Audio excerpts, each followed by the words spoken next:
자, 우리 여름 캠프 주제가 뭐죠? 재정.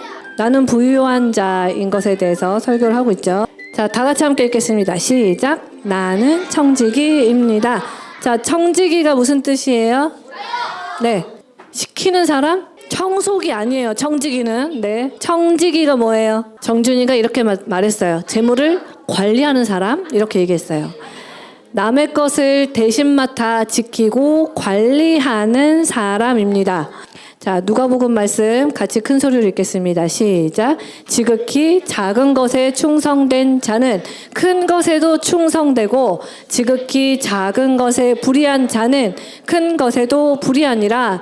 그런데 성경에서 말하는 이 지극히 가장 작은 게 도대체 뭘까요? 자기 할 일, 또 숨 쉬는 거, 또 치우는 거, 섬기는 거, 자기가 꼭 해야 될 일을 하는 거, 또 자, 이 성경에서 말하는 이 지극히 작은 것은 뭘까요? 기도, 복음을 전하는 거. 누가복음에서 말하는 지극히 작은 것이 뭘까요? 하나님을 믿는 것, 영혼 구원. 여기서 말하는 지극히 작은 것은 재정, 물질을 말하고 있어요. 자, 앤드류 워맥 목사님이 뭐라고 얘기하셨는지 들어보세요. 자, 하나님께서 공급해주지 않을까봐 두려워서 돈을 움켜쥐면서도 하나님께서 치유나 회복을 주시리라고 믿는다고 말하는 것은 이렇게 말하는 거랑 똑같대요. 3m를 점프할 수는 없지만 그랜드 캐니언은 뛰어넘을 수 있다라고 말하는 거랑 똑같대요. 이게 무슨 말이에요? 자, 하나님의 공급에 대해서 두려워하는 마음을 가지고 있으면서 치유나 또 관계 회복을 바라는 거는 작은 걸 뛰지 못하면서 큰 점프를 하겠다고 하는 거랑 똑같다고 얘기하고 있어요. 가장 작은 믿음이 들어가는 영역이 어디라고요? 재정입니다. 다시 한번, 가장 작은 믿음이 들어가는 곳이 어디라고요? 재정이에요. 전도사님이 말씀에서 말하는 이 가장 작은 믿음이 재정이라는 걸 몰랐을 때는 재정을 대할 때 재정이 엄청 큰 덩어리처럼 여겨졌어요.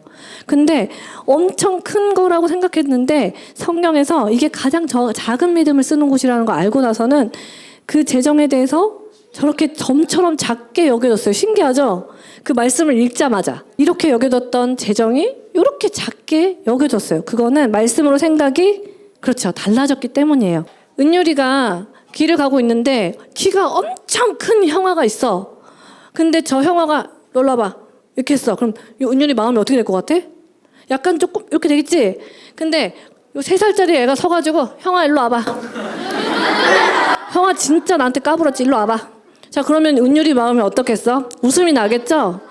작아지잖아요? 내가 대면해야 될 게 작아지면 그걸 다루기 쉬워요? 어려워요? 쉬워요. 자, 누가복음 말씀 다 같이 읽겠습니다. 시작. 너희는 하나님과 재물을 겸하여 섬길 수 없느니라. 하나님과 재물을 같이 섬길 수 없다. 이게 무슨 말이에요? 하나만 섬겨야 된다는 거예요?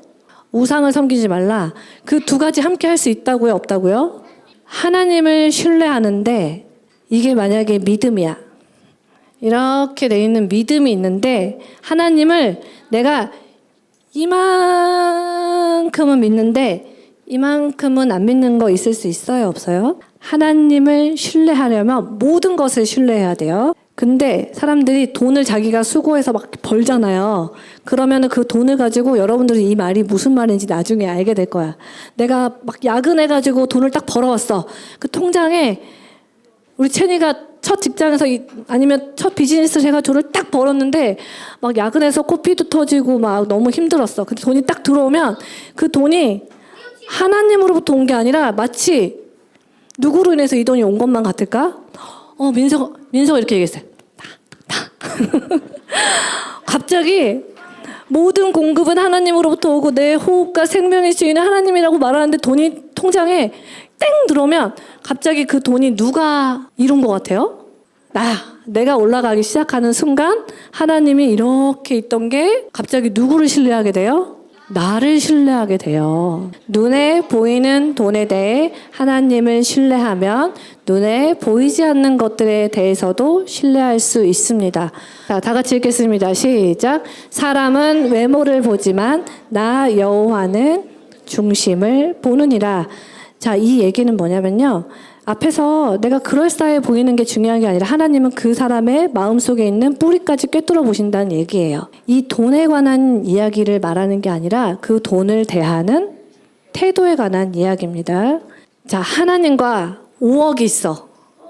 자, 어떤 것을 마주할 때 마음이 안정감을 느껴요? 마음이 이렇게 휴, 나 정말 사는데 지장 없겠어. 자, 어떤 게 더 안전한 마음을 줘요? 5억이요? 자, 보세요, 여러분. 저번 주에 돌풍 봤어요? 돌풍에 돈이 막 태풍에 올라가는 거 봤어요? 네, 그거는 사라질 수 있어요. 그런데 하나님과의 관계는 사라져요, 사라지지 않아요? 사라지지 않아요. 너의 보물이 있는 곳에는 내 마음도 있느니라. 자, 이거는 무슨 뜻이냐면요. 우리 여름 성경학교 할 때 그 벽보에 보면은 지정 헌금이 있어요. 캠프할 때 자, 친구들이 캠프를 잘할 수 있도록 이제 성도분들이 이렇게 얼마의 헌금을 하겠습니다. 이렇게 쓰는 게 있어요. 근데 그 재물이 거기 있다는 거는 거기에 뭐가 있다는 거예요? 이분의 마음이 있다는 거예요. 그래서 유치부, 초등부, 청소년부가 있는데 거기에 이렇게 사인을 해서 헌금을 하시는 분들은 거기에 마음이 있다는 뜻이에요. 자, 이 말이 무슨 말인 줄 알겠어요? 마음이 있는 곳에 돈이 있는 게 아니라 재물이 있는 곳에 마음이 있다고요. 자, 우리 삶의 초점이 어디에 있다고요? 자, 영원히 잃어버리지 않는 건 뭐라고요? 우리 은율이 누구랑 친해요? 은율이가 굿즈 산 거는 돈이 10,000원이 있는데 10,000원을 굿즈에다 쓴 거랑 선우가 평소에 너무너무 먹고 싶어 하던 게 있는데 그거를 한 달 동안 고민하다가 선우를 위해서 딱 사서 야, 너 이거 먹어라 하고 줬는데 선우 얼굴이 어떻게 됐어? 근데 굿즈에다 쓴 돈은 사라져. 그런데 선우에게 관계, 마음을 산 건 사라질까 사라지지 않을까? 자, 여기에 비밀이 있어요. 관계에 심는 것, 다른 사람들의 삶에 영향을 주고 그들을 변화시키는 것. 이 재정은 믿음에 관한 이야기입니다. 자, 진정한 부요가 뭔지 이야기해 줄게요. 진정한 부요는 나를 통해 부요가 얼마나 많이 흘러가는가입니다. 자기 자신을 위해 얼마나 많이 소유했느냐가 아니라 얼마나 많이 주느냐입니다. 전도사님이 이거에 대한 비밀을 알고 나서 지금 습관적으로 하는 게 있어요. 예를 들면 생일날 선물이 들어오는데 립스틱이 3개가 딱 들어오잖아요. 그러면 그중에 가장 마음에 드는 립스틱은 제가 딱 고르고 그렇지. 성령님 저한테 넘치도록 부어주셨는데 이걸 어디다가 흘려보내면 될까요? 그래서 생각나는 분들한테 그 선물을 해줘요. 또 저번에 전사님이 이렇게 쌀이 있는데 또 쌀이 들어오고 또 쌀이 들어온 거예요. 또 선물로 들어오고. 그래서 전사님이 이렇게 딱 앉아서 이 쌀은 누구한테 주면 될까요? 그랬더니 교회에 다둥이 엄마들 얼굴을 보여주시는 거예요. 자녀가 3명, 4명, 3명, 4명 막 심지어 이런 분들. 그래서 전화해서 혹시 쌀 필요하세요? 근데 그분이 있으시다. 그러면은 그분은 패스. 쌀 필요하세요? 그랬더니 그분이 진짜 필요하다.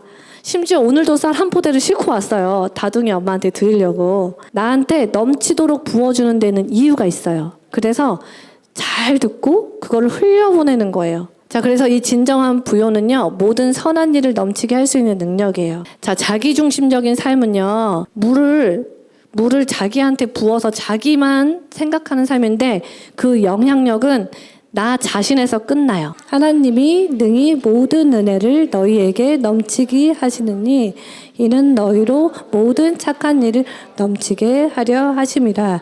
자, 오늘 말씀의 핵심이에요, 여러분. 여러분들한테 부요한 자이고 재물을 맡기신 이유가 뭐라고요?